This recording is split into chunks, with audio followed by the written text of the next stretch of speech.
আক্তার বানু লুৎফা। শুরুতেই জানতে চাইব যে আপনি তো আপনার সন্তানের প্রতি বৈষম্যের আচরণের কারণে, বিশেষ করে আপনার সন্তান দৃষ্টিমণির সাথে বিভিন্ন স্কুল কর্তৃপক্ষের বৈষম্যমূলক আচরণের কারণে আপনি এই প্রতিষ্ঠানটি গড়ে তুলেছেন বা সেই জেদ থেকেই গড়ে তুলেছেন। এখন আপনার প্রতিষ্ঠানটি কেমন চলছে? ইনশাআল্লাহ খুব ভালো চলছে এবং এমপিভুক্ত হয়ে গেছে। কুড়িগ্রাম জেলায় একটা একটি মাত্র প্রতিষ্ঠান। আচ্ছা, এই চাহিদা সম্পন্ন যারা শিশু রয়েছে তাদের কী ধরনের প্রশিক্ষণ দেন আপনি? আমাদের এখানে সেরা ভাষা হয়, তারপর বাকশ্রবণদের জন্য সেরা ভাষা হয়, ইশারা ভাষা। জি জি। তারপর তাদের যারা বুদ্ধি প্রতিবন্ধী আছে তাদের সেভাবে জেনারেল বাচ্চাদের মতো সেভাবে পড়াশোনা করা হয়, ছবি আঁকা হয়, বিভিন্ন ধরনের খেলাধুলা, বিভিন্ন ধরনের। আপনি তো চিনবাড়ি উপজেলা স্বাস্থ্য কমপ্লেক্সের একজন জ্যেষ্ঠ সেবিকা, আর আপনার প্রতিষ্ঠান আপনি সেবার কাজ থেকে করছেন। এই দুটো কাজের মধ্যে আপনি সমন্বয় করেন কি? আমি যেহেতু বাই শিফটিং ডিউটি করি, আমাদের মর্নিং ইভিনিং নাইট, তো সেই জন্য আমি আর কি একটু সময় পাই। যেহেতু আমি সকালবেলা যদি স্কুল হয়, আমি মর্নিং ডিউটিতে আমি স্কুলের কাজ করি এবং ইভিনিং ডেতে আমি 2টা থেকে রাত 8টা পর্যন্ত ডিউটি করি। এভাবে আমি সময় ডিউটি করি। আর হলিডেগুলোতে শুক্রবার বা ঈদের সময় যে কোনো ছুটিতে আমি সেই ছুটিগুলোতে আমি ডিউটি করি। এই প্রতিষ্ঠানটি নিয়ে আপনার ভবিষ্যৎ পরিকল্পনা? এই প্রতিষ্ঠানকে নিয়ে আমার আমি যাবো তো আপনার মানে সব টাকা দর্শন আমি যাবো। আমি চাই এই প্রতিষ্ঠানটি আরও অনেক উন্নত হোক, বড় হোক এবং আবাসিক হলে ভালো হতো। তাহলে যে সকল বাচ্চাগুলো যে সকল বাচ্চাগুলো, যেহেতু আমার নদীভাঙ্গন এলাকা, চরাঞ্চল এলাকা, নদীর ওই পারে যে অনেক প্রতিবন্ধী বাচ্চা আছে তারা ডেইলি দিন আসতে পারে না, এই জন্য আবাসিক হলে তাদের জন্য খুব সুবিধা হবে। এবং আমি চাই যে এই প্রতিবন্ধী বাচ্চাদের নিয়ে আমি শেষ পর্যন্ত শেষ নিঃশ্বাস ত্যাগ করছি।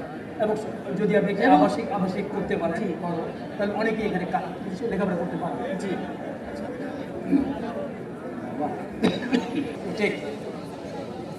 আপনি তো বিবিসির 100 অনুপ্রেরণাদায়ী এবং প্রভাবশালী নারী তালিকায় স্থান পেয়েছেন। আপনার অনুভূতি? আমার অনুভূতি আমি বলতে গেলে বলবো যে এটা শুধু আমার একার অনুভূতি না, এটা গোটা বিশ্বের অনুভূতি, বাংলাদেশের অনুভূতি, বিশেষ করে কুড়িগ্রাম জেলা এবং চিলমারী উপজেলার অনুভূতি তথা আমার অনুভূতি। এটা সবার জন্য আনন্দ, তার সাথে আমার বর্তমানে আপনার আশু প্রয়োজন কি প্রতিষ্ঠানটির জন্য? প্রয়োজন তো অনেক কিছুই আছে, কিন্তু এই মুহূর্তে আমার প্রয়োজন হলো একটা প্রজেক্টর এবং বাচ্চাদের জন্য বাচ্চা খেলার সামনে কীরকম লাগতে পারে?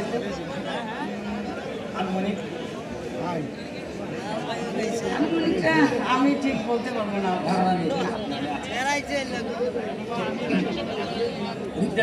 দীপ্তি বানু, আজকে আমরা ইত্যাদি অনুষ্ঠানের পক্ষ থেকে এবং কেয়া কসমেটিক্সের মাধ্যমে আপনার এই স্কুলের বাচ্চাদের জন্য খেলার সামগ্রী এবং একটি প্রজেক্টর কেনার জন্য আমরা এই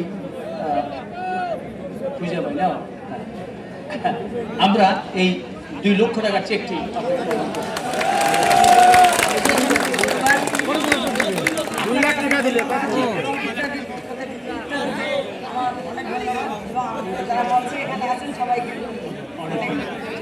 ইত্যাদি দর্শকদের জন্য আপনার কিছু বলার আছে?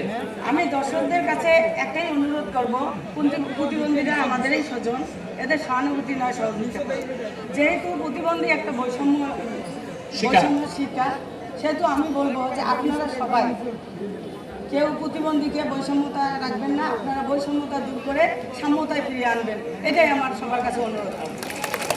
আমার মনে হয় যে এবং বিশেষ করে আমার আরও যারা তরুণ প্রজন্মের তরুণী আছেন, তাদের কাছে আমার বিশেষ অনুরোধ, তারা আরও এগিয়ে আসো এবং তোমরাই পারবে এই প্রতিবন্ধীদের বৈষম্যতা দূর করতে এবং সাম্যতায় ফিরিয়ে আনতে। আমাদের প্রত্যাশা যে আপনার এই আহ্বানে সবাই সাড়া দেবে এবং সহযোগিতার হাত বাড়াবে। আপনাকে অনেক অনেক অভিনন্দন ইত্যাদির পক্ষ থেকে। আমরা আপনার এই শুভ উদ্যোগের সফলতা কামনা করছি। অনেক ধন্যবাদ। আপনাদেরকে অনেক ধন্যবাদ এবং ইত্যাদিকে আমার অনেক ধন্যবাদ এবং আপনাকে অনেক ধন্যবাদ। আসসালামু আলাইকুম।